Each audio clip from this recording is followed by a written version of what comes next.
ครับลงน้ำครับ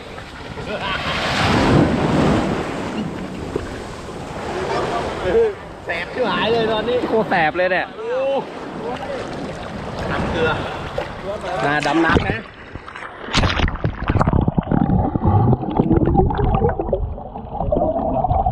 นี่เห็นป่ะหนอนน้อยผมอีกแล้วเนี่ยแอบดูหนอนน้อยเราอ่ะจะดูข้าวหลามกันนะครับไปดึกอ้าวนี่เมื่อวานหินเยอะอันนี้มีแสบชิบหาย